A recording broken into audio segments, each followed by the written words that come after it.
이야기는 아담과 이브 이야기만큼 세상 사람들에게도 잘 알려진 성경 이야기입니다. 상대가 되지 않는 강자와 약자와의 싸움을 세상에서도 다윗과 골리앗의 싸움이라고 부릅니다. 나이를 조금씩 먹어가고 신앙생활을 좀 하다 보니 다윗과 골리앗의 싸움에서 불편한 진실을 우리는 가끔 대하게 됩니다. 돌멩이 하나에 골리앗 같은 장수가 쓰러진 데 의욕을 갖는 게 아닙니다. 하나님이 그 순간 반드시 나를 도울 거라는 확신이 어떻게 다윗에게 생겼을까 하는 의혹입니다. 분명히 다윗은 우리와 똑같은 희로애락을 가진 평범한 사람이라는 것을 성경은 감추지 않고 기록하고 있습니다. 왜 우리는 그런 믿음이 생기지 않은 걸까? 오늘 다윗의 모습을 통해서 하나님의 인도하심에 대한 절대적인 믿음의 단서를 발견하기를 원합니다. 그리고 우리도 다윗처럼 지금 하나님이 내 편이고 현재 나의 도움이 되신 사실을 꼭 이 시간에 깨닫길 원합니다. 골리앗과 같이 내 믿음 생활을 위협하고 우리 가정을 괴롭게 하는 모든 문제의 돌파구를 찾는 그런 말씀의 능력으로 이 시간 임하길 바랍니다. 본문의 배경은 이스라엘 첫 번째 왕인 사울 왕 시대입니다. 저것과 거리는 흐르는 가나안 부족의 땅에 들어온 지 400년이 지난 시점입니다. 이스라엘이 가나안의 부족의 정보를 미루는 사이 가나안 땅의 정세는 완전히 역전되고 말았습니다. 이제 강성해진 주변 부족들이 오히려 하나님의 백성을 공격하고 지배하는 수치를 당하게 됩니다. 전쟁이 그런 겁니다. 상대방을 죽이지 않으면 내가 죽습니다. 영적 전쟁을 상징하는 이 가나안 전쟁에서 하나님이 부족들을 전멸시키라고 하신 이유입니다. 왜냐하면 내가 죽이지 않으면 내가 죽기 때문입니다. 성도들이 이 땅에서 싸워야 할 영적 싸움을 반대로 말하는 겁니다. 마귀와 죄에 속한 것들을 적당히 허용하고 세상적인 가치관을 따라 살면 당장 큰 갈등은 없고 육신은 편할지도 모릅니다. 그러나 결국 남겨놓은 옛 존재들이 우리 옆구리에 가시가 되고 발목에 올무가 되어 큰 아픔과 고통을 줄 것이라는 것입니다. 성령께서 말씀을 통해 버리고 고쳐야 할 습성들을 하나씩 깨닫게 하실 때 순종하는 것이 곧 우리를 위한 겁니다. 세상은 결코 우리 편이 되지 않습니다. 어느 순간 태만하고 해이한 믿음을 손두리째 전복시키는 악의 세력이 엄청난 풍랑을 일으키며 우리가 의지했던 행복을 집어삼키려 분명히 닥쳐올 것입니다. 이스라엘은 이제 대단찮게 여겼던 대적에게 목숨을 위협받는 처지가 됐습니다. 원래 하나님의 백성으로 선택된 이스라엘은 하나님이 세우신 선지자들을 통해 하나님의 직접 통치를 받아야 했는데 그래야 했습니다. 바로 신정국가랍니다. 세상적 기준으로 볼 때 당연히 국가 조직력이나 군사력에서 처질 수밖에 없지만 하나님이 다시 일어날 무엇인들 문제가 되겠습니다. 그러나 이스라엘이 하나님의 통치를 거부하고 왕정체제를 선택한 것이 문제였습니다. 세상적인 조건도 어리숙하고 하나님의 통치도 거부한 그들이 항상 외세의 침략에 떨어야 하는 약체가 될 수밖에 없었던 것입니다. 이 부분은 하나님의 자녀된 우리에게 시사하는 바가 있습니다. 성도들이 세상에서는 세상적인 방법으로 살아보려는 것이 꼭 그것과 같은 겁니다. 세상 일에는 세상적인 방법을 써야 잘 될 것 같지만 막상 해보면 잘 안 됩니다. 하나님의 백성의 능력은 세상 속에서도 하나님의 법을 따르고 말씀대로 지킬 때 세상이 갖지 못하는 능력을 소유하게 되는 것입니다. 원수를 원수로 대하면 분명히 성도의 능력은 사라지고 맙니다. 교회가 세상적으로 살면 길에 버려져 발에 밟힐 것이라고 예수님이 분명히 말씀하셨습니다. 하나님을 배제하고 세상적인 머리만 쓰며 살아가는 성도들은 결국 둘 다 잃어버리는 것을 주변에 많이 봅니다. 그 대표적인 인물이 바로 사울왕입니다. 이스라엘이 하나님의 통치를 원하지 않고 왕을 달라고 우겨서 세운 왕이 사울왕입니다. 세상적인 방법을 원했던 이스라엘 백성들에게 꼭 맞는 세상적인 왕이었습니다. 사울왕이 영적으로 얼마나 무관심하고 무지한 사람이었다는 것을 잘 알 수 있는 성경의 기록이 또한 나와 있습니다. 아버지의 잃어버린 암나귀를 찾으러 나섰을 때 일입니다. 나귀를 찾지 못하자 사환이 사무엘을 찾아가서 물어보자고 할 때 사울은 사무엘에 대해 전혀 모르고 있다는 것을 알 수 있습니다. 이미 하나님의 사사로 이스라엘을 통치했던 유명한 사무엘을 사울만 몰랐다는 것입니다. 사울왕은 세상적인 방법으로 자기 왕권을 세우려 했고 하나님의 말씀을 순종한 일이 실패하고 맙니다. 하나님의 뜻에 실패하면 세상 일에도 실패합니다. 복 주시는 분은 하나님이시라는 분을 우리는 반드시 기억해야겠습니다. 그 사울의 재위기간 동안 항상 블레셋이 쳐들어오고 전쟁에 시달려야 했습니다. 이스라엘과 블레셋은 엘라 골짜기를 사이에 두고 대치하고 있는 상황입니다. 블레셋은 이스라엘의 사기를 떨어뜨리기 위해 거인 골리앗을 내세웁니다. 보기만 해도 공포심을 일으키는 위협적인 용모의 골리앗은 이스라엘 군대를 모욕하며 맞짱 뜰 장사를 내보내 한번 붙잡고 떠들어댑니다. 심리전을 펼치고 있습니다. 내보낼 맞수가 없는 이스라엘은 고스란히 모욕을 당하고 있습니다. 이렇게 두 나라의 군사들이 골짜기를 사이에 두고 옥신각신하며 40일째 대치 중에 있다 보니까 군사들은 지쳐있고 군량민은 다 떨어졌습니다. 다윗이 전쟁에 출전한 세 형들을 위해 볶은 곡식과 떡과 치즈를 날라다 주기 위해 왔다가 딱 전쟁에 말려드는 것입니다. 하나님의 타이밍이 참 절묘합니다. 마침 완전군장을 갖춘 거구의 골리앗이 괴물같은 목소리로 외치고 있고 이스라엘 군은 공포에 질려 도망치는 모습을 다윗이 목격합니다. 젊은 청년 다윗은 하나님의 군대가 모욕을 당하는 모습을 보고 의분을 느끼고 골리앗과 싸우겠다고 지금 나선 것입니다. 누가 봐도 승산이 없는 싸움에 하나님을 믿고 자신감이 충천한 다윗이 신기할 뿐입니다. 우리들 앞에 골리앗이 있을 때 어떻습니까? 하나님이 정말 나를 도와주실까? 나를 도와주실지 믿었다 의심했다 불안한 게 우리 믿음 아닙니까? 다윗은 어떻게 이런 반석같이 견고한 믿음을 갖게 되었을까? 성경에서 찾아볼 수 있는 이유는 우선 그가 사무엘에 의해서 기름 부음을 받았을 때 하나님의 영이 그에게 임했다는 것을 찾아볼 수 있습니다. 사무엘상 10장 13절에 이날 이후로 다윗이 여호와의 영에게 크게 감동되니라. 신약처럼 내주시는 성령님은 아니었지만 다윗에게는 성령님의 감동하심이 있었다는 것입니다.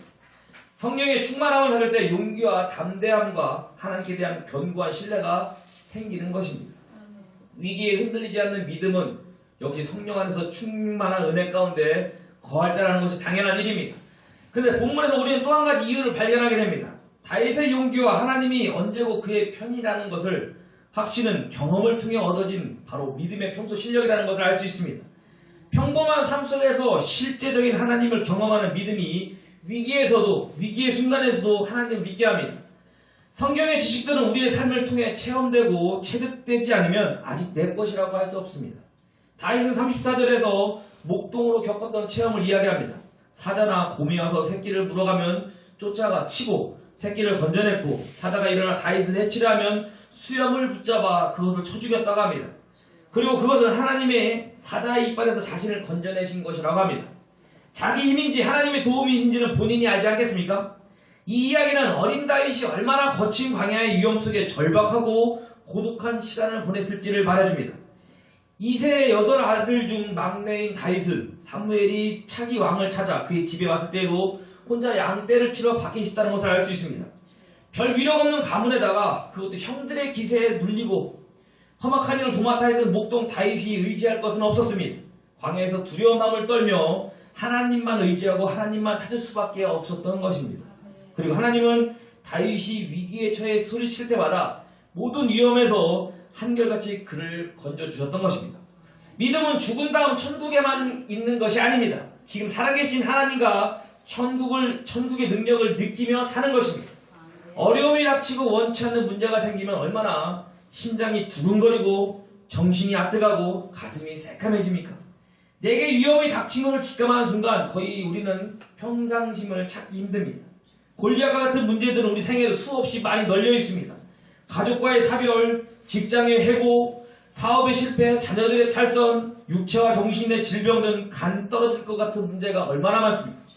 그런 골리앗과 같은 문제가 우리 주변에 얼마나 많이 널려 있습니까? 이런 문제로 가정이 큰 상처를 받고 최악의 빈곤층으로 전락하기도 합니다.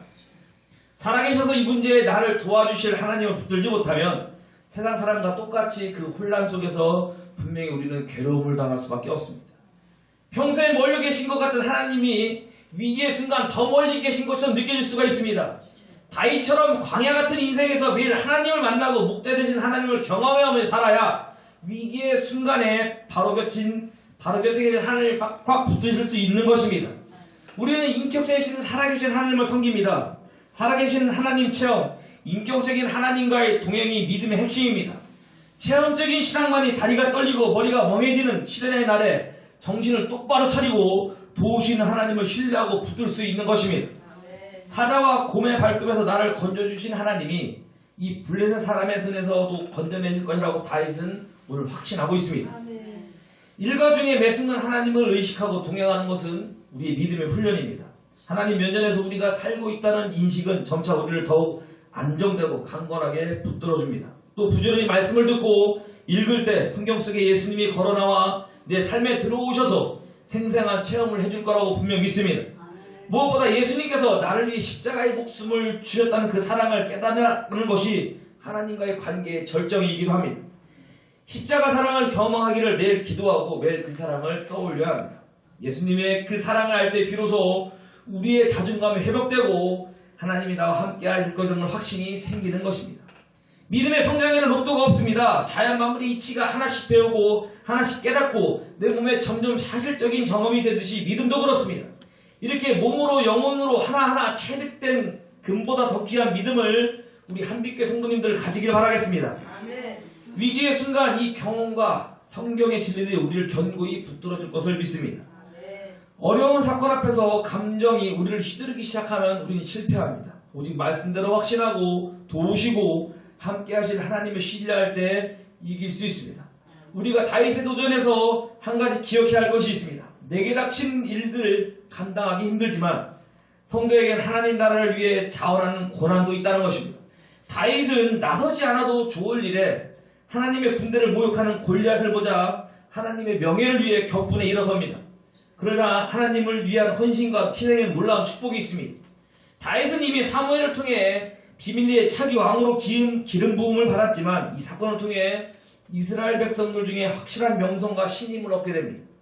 하나님 우리의 성과 신임을 자청했는데 결국 그 일이 나를 영화롭게 한다는 것입니다.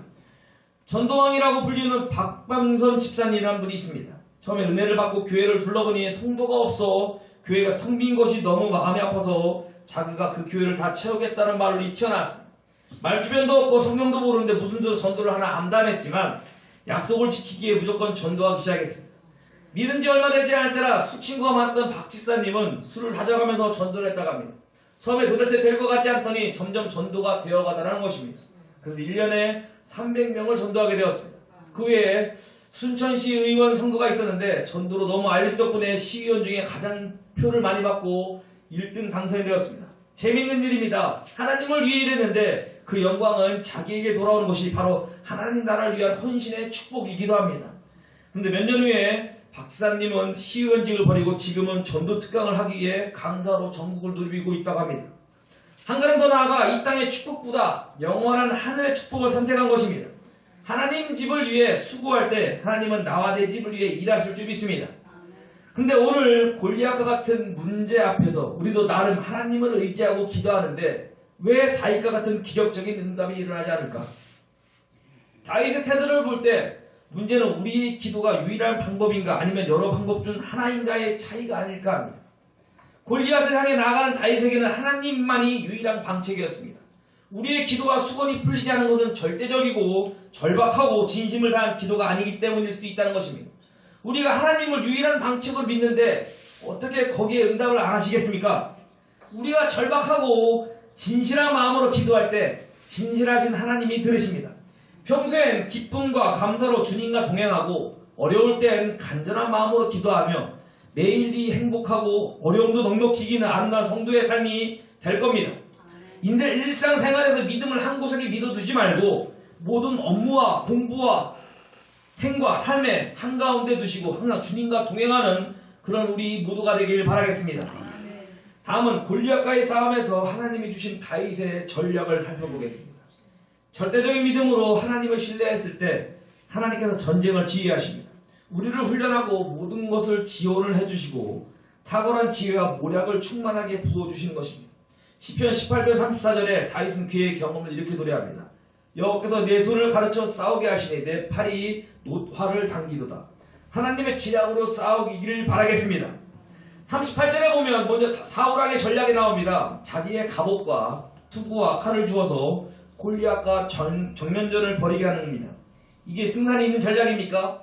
2m 90의 거인과 칼싸움 경험이 전혀 없는 어린 목동과 정면전이 가당키나 한 작전입니까? 게다가 이 장면 한번 생각해보면 하나님과 무관한 인생을 살던 사울은 위기의 순간에 어린 다윗에게 전투권을 양도하는 부끄러운 모습을 보일 수밖에 없었습니다. 결국 나중에는 왕복도 벗어주는 처지가 되고 맙니다. 하나님을 바라는 자는 결국 수치를 당하지 않습니다. 하나님 우리를 이렇게 축복하십니다. 유엘 2장 26절에 너희는 먹되 풍족히 먹고 너희에게 놀라운 일을 행하신 너희 하나님 여호와의 이름을 찬송할 것이라. 내 백성이 영원히 수치를 당치 아니하리로다.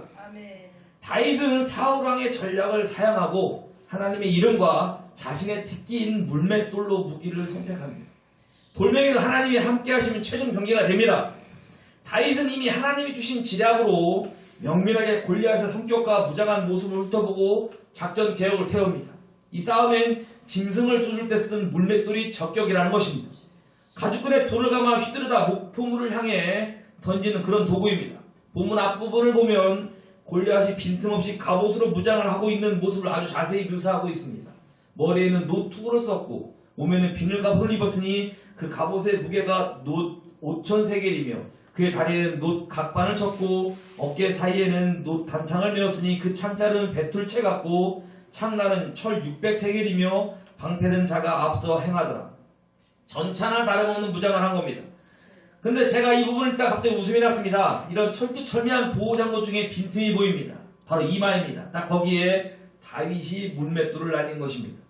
우리를 아무리 질리게 하고 옴짝달짝 못하게 조여오는 문제들에도 반드시 약점이 있고 탈출구가 있습니다. 살다 보면 이 문제는 정말 더 이상 해결할 방법이 없다며 절망감이 들 때가 있습니다. 그런데 하나님께서는 어떻게든 그걸 뚫고 나오는 길을 내시며 해결 방법을 가르쳐주는 것을 우리는 많이 경험했습니다.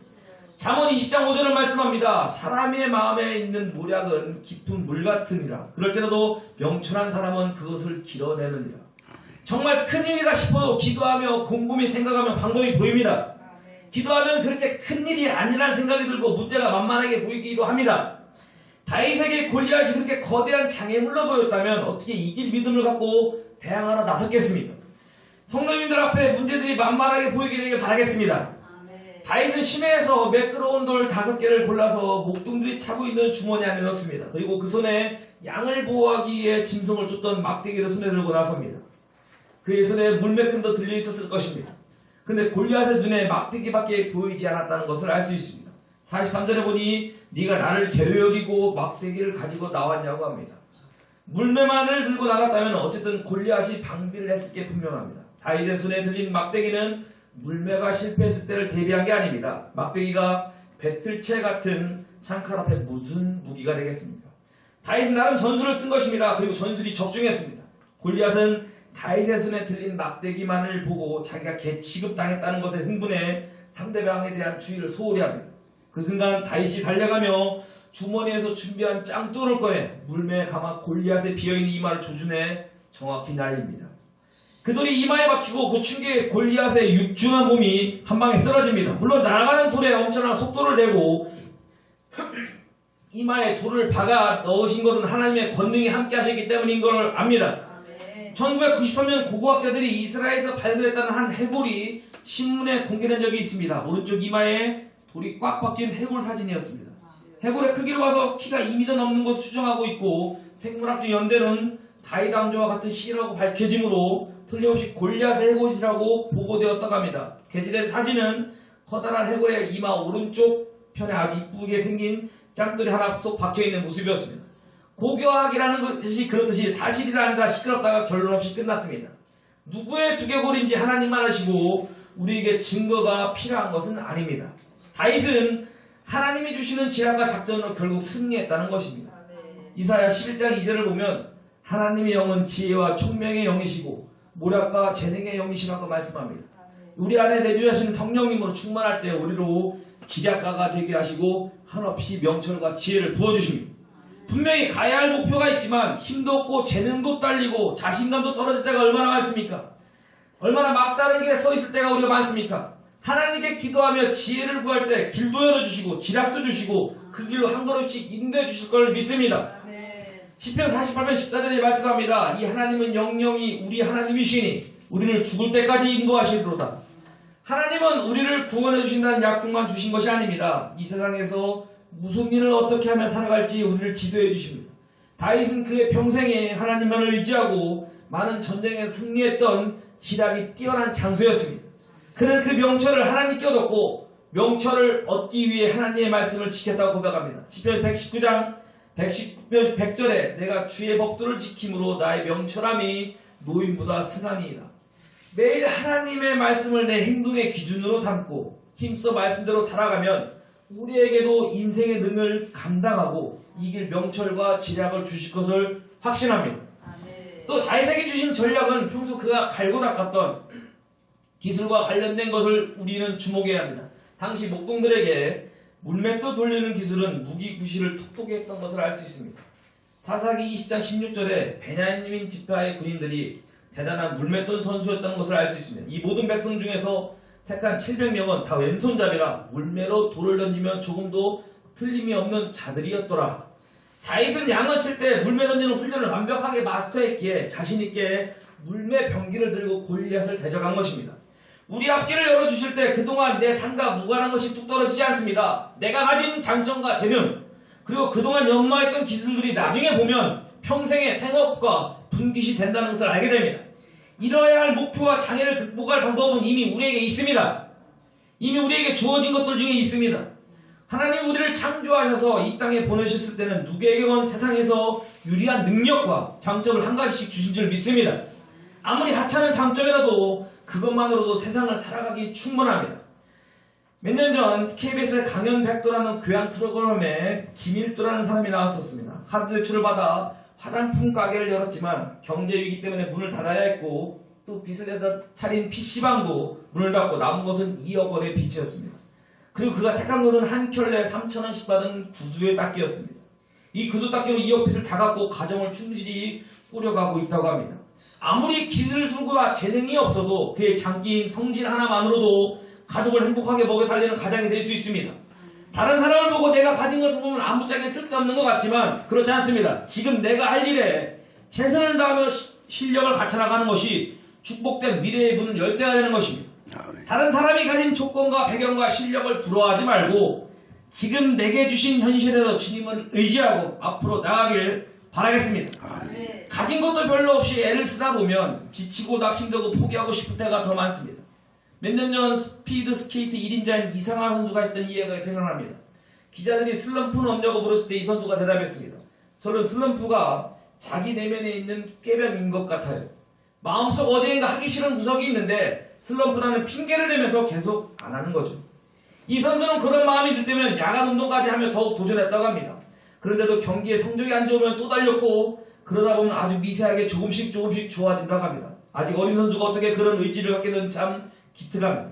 어머니가 지하 새방에서 미싱을 돌리고 벼룩시장에서 얻어다준 스케이트로 시작했지만 이 선수는 이 노력으로 당당하게 자기 꿈을 이뤘습니다. 너무 가진 게 없고 초라한 내 모습에 이뤄야 할 꿈도 못 꿀 때 얼마나 슬픈 일입니까? 다윗의 목동 차림과 물맷돌 병기 역시 초라하기 짝이 없습니다.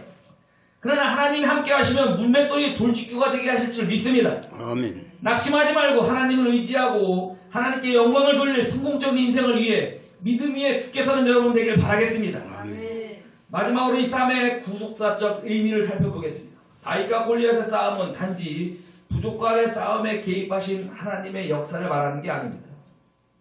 다윗과 골리앗의 싸움에 대한 전체적인 내용을 자세히 읽어보면 관심을 끌만한 단어들이 눈에 들어옵니다. 다윗, 베들레헴, 아버지의 양의 새끼를 사자 입에서 건져내는 목자, 골리앗을 쓰러뜨린 돌, 여호와의 구원, 이 단어들은 마치 비밀 나무와 같이 한 사람을 자칭하고 있습니다. 바로 장차 다윗의 자손으로 오실 우리 주님을 가리키고 있습니다. 이런 정보들을 통해 점점 메시아의 윤곽이 드러나는 것이 구약 성경입니다. 오늘 다윗과 골리앗의 싸움을 통해 사탄의 세력을 부수고 하나님의 백성들을 구원하실 메시아가 오실 것을 이 사건 속에서 예표하고 있는 것입니다. 말씀을 정리합니다. 앞이 보이지 않는 미래가 눈에 보이지 않는 골리앗처럼 우리를 두렵게 합니다. 매일 애를 써봐도 변하지 않는 지루한 환경이 골리앗처럼 우리를 지치게 합니다. 우리에겐 죽을 때까지 돌봐주시는 전능하신 하나님 아버지가 계십니다. 시편 111편 10절에 나는 너를 애굽에서 인도하는 여호와 내 하나님이나 내 입을 넓게 열라 내가 채우리라 하였으나 내 백성이 내 소리를 듣지 아니하며 이스라엘이 나를 원하지 아니하였도다. 하나님은 우리를 축복하고 도와주실 준비를 이미 끝내셨던 것입니다. 우리 입을 넓게 열면 아무리 우리가 막다른 게 서 있어도 분명히 열어주실 것이고 채워주실 것인데 만복의 근원 되신 하나님께 구하지 않고 엉뚱한 데 공을 들였고 그러므로 이스라엘이 실패했습니다. 우리를 구원하실 뿐 아니라 인생의 목자가 되셔서 모든 필요를 공부해 주신 하나님을 믿고 내일을 향해 입을 넓게 여는 우리 한빛교회 성도님 다 되길 바라겠습니다. 반드시 하나님께서 구하고 생각하는 것 이상으로 우리에게 넘치는 은혜로 분명히 응답해 주실 줄 믿습니다. 기도하겠습니다. 할렐루야. 하나님 감사합니다. 오늘 다윗과 골리앗을 통해서 같이 말씀 나눠봤습니다. 그냥 한 가지 예전에 알았던 그런 이야기들이 그 안에 내면에 있던 그 느낌들을 오늘 다시 들춰내 살펴봤습니다. 다윗처럼 참으로 그 믿음을 우리에게 주시옵소서. 우리도 그런 대단한 일에 우리가 길이 막혀 쓰러질 때가 있을 때 다시 한번 일어나서 우리가 할 수 있는 것, 그것 다시 기도 하나로 주님 앞에 문을 두드릴 때 주님께서 우리 모든 문제를 해결해 주실 줄 믿습니다. 주님께서 함께 하시고 오늘 주님만 따라갈 수 있는, 주님 말씀대로 살 수 있는 그런 우리 한빛교회 성도들 될 수 있도록 함께 하여 주옵소서. 감사드리며 예수님 이름으로 기도드렸습니다.